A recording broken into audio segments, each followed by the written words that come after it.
as I said, now our aim is to build a kind of, because as I said, this is not going to stop in Delhi University alone. So it's not that, it's very clear that no policy makers will think that, okay, one university in the country runs a 4-year program. So it has been used as a kind of test case.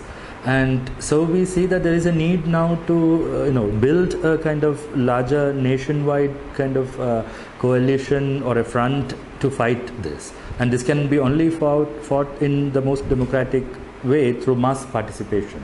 So now Delhi University, they have implemented it. That, as I said, that's not the end of the story. It's going to spread to other places. Already there are talks, and we must have also read in papers about how the government is invested in promoting higher education. Like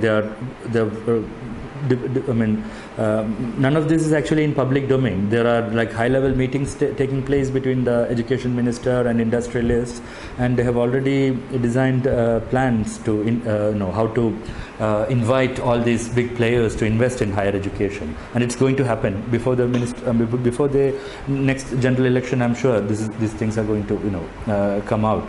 So it now is the time to build a kind of resistance and opposition against this, against privatization in higher education.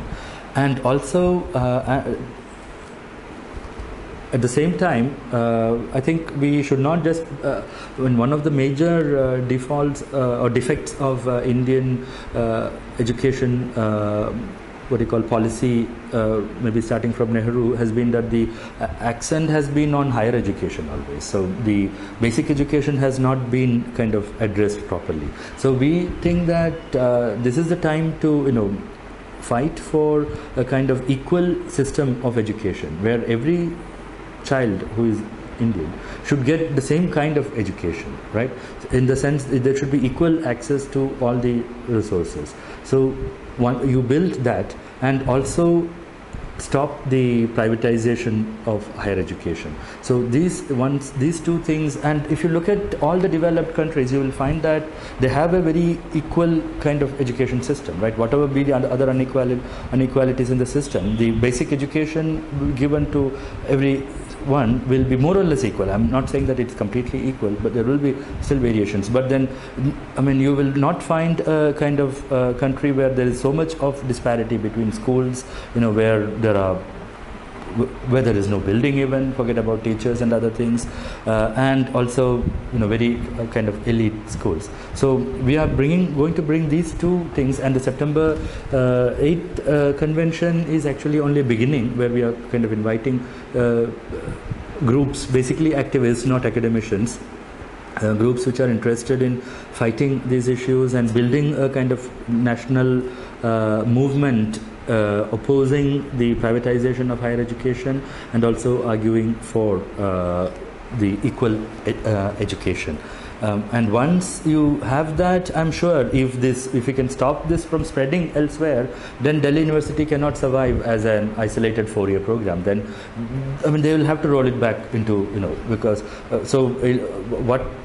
what we hope is that if we can successfully prevent this kind of from spreading onto other regions, once we kind of isolate Delhi University, then it is easy to say that now you revert to the earlier system that you had, right? Whereas otherwise, if you are not able to withstand it, we will have this 4-year program everywhere, and then we will have all the other kinds of ill effects of that, including this fact that the 4-year program, as many people have pointed out, is basically conducive for smaller players in this, like smaller institutions and so on, with the academic structure and all that. So this is so we hope that we can, by building up this movement and stopping it from preventing it from spreading across, we can fight this.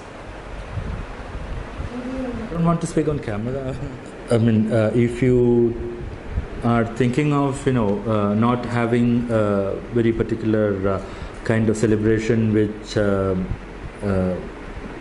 kind of looks at or tries to revive the particular myths about Hindu myths about Onam and things like that, but rather have a celebration which is so-called like a cultural showcasing of Kerala or something like that. Yeah, I mean, I completely agree. Even then, you are somehow, compromising on this, because, I mean, why is that particular occasion chosen then as a kind of, what do you call, I mean, why is it that particular occasion chosen as a, what do you call, to commemorate this? I mean, it could have been, I mean, or why do it at all? I mean, I don't think in anywhere else you have like, so yeah, for certain states in Delhi, I know that certain people from certain states have celebrate their foundation day as a day for the state. But I don't think of I can't think of other religious festivals like this. Although, for instance, maybe yes, groups from Northeast do celebrate their festivals. But then they are like that those groups which celebrate, and then they do invite others and so on.